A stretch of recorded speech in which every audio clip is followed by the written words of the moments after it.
We've been talking about vector spaces, and what I'd like to start with today is the concept of orthonormal bases.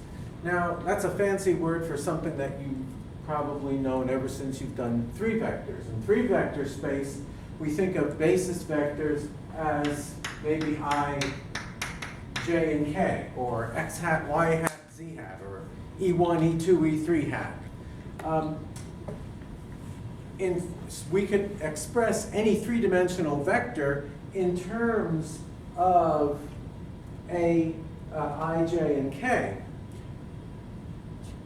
In the case of vector spaces with many dimensions, you should have a basis vector for each of those dimensions. So if you have an n-dimensional space, you would expect to have n basis vectors.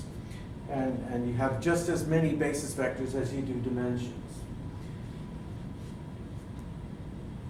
We have a special name for basis vectors that are orthogonal to each other and are of unit length. We call them orthonormal basis vectors, and we say that we have an orthonormal basis. And that's what we're going to be using in quantum mechanics. In our case, of course, we have complex vectors. Therefore, complex vector spaces may be a little bit harder to envision basis vectors in each, but nonetheless, that's what we'll have.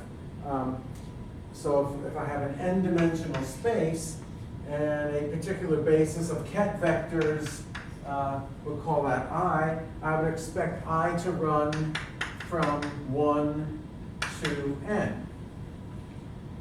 We can write any arbitrary ket in terms of those basis vectors as a sum of those basis vectors. We might write it this way: my ket A is equal to sum over I, alpha sub I times I, where I is my basis vector. Alpha sub I are the components of my vector in this case. If I want to calculate the components, it's simple enough. All I have to do is take the inner product with a basis raw vector. So if I take a raw vector j and apply it to both sides,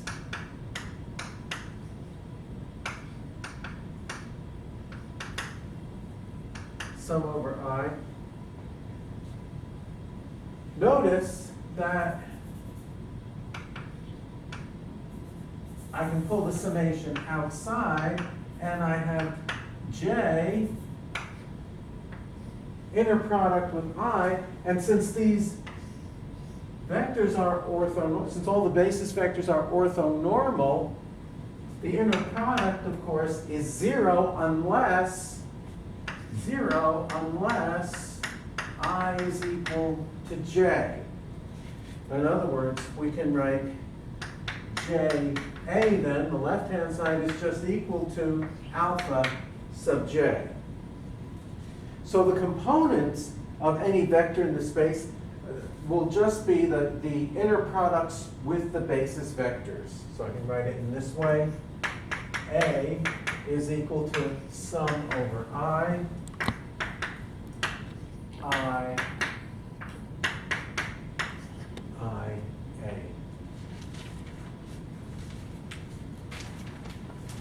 Orthonormal bases will be used over and over and over again in our study of vector spaces in quantum mechanics.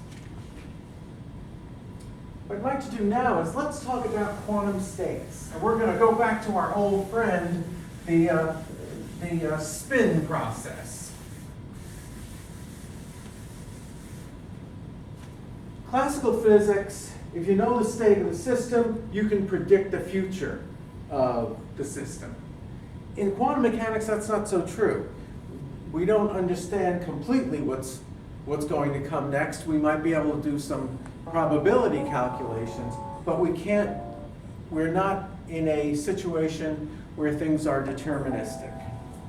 So the first thing I want to do is let's represent our spin states using state vectors. Let's go to the z-axis first.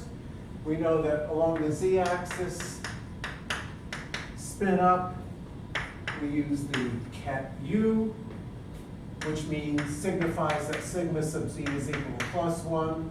We have spin down, where we use the ket D, where sigma sub z is equal to -1. If we want, so this is for the z-axis. Let's list the others. For the x-axis, we have sigma sub x equal to +(-1) for the, we'll call it the left ket. So sigma sub x equals -1. For the right ket, we say sigma sub x is equal to +1. For the y-axis, in a similar fashion, we do in and out for that dimension. We can say sigma y is equal to -1 in the in state. Sigma y is equal to +1 in the out state. So this is left, right, in, and out. So we've covered all three directions, x, y, and z. All possible spin states can be represented in a two-dimensional vector space. Let's choose u and d as our basis vectors in this case. We can write any generic state, we'll call it A, any generic ket, in terms of u and d. We could maybe write it as alpha sub u of ket u plus alpha sub d of ket d. And therefore we know that alpha sub u is going to be equal to the inner product of u and a.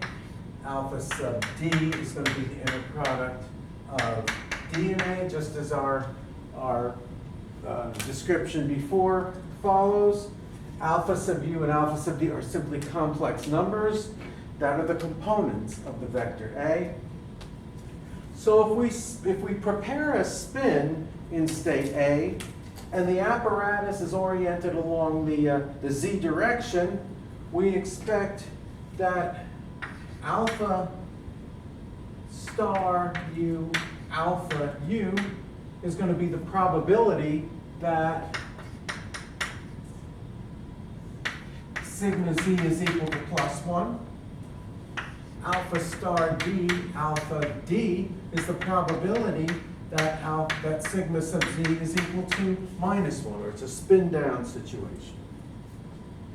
The probability amplitudes then, u and a is the probability amplitude that spin is up.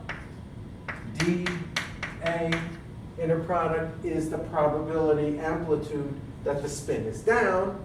Remember, probability amplitude, to give us a probability, we've got to square the probability amplitudes. And so the probability that we have spin up then is equal to a u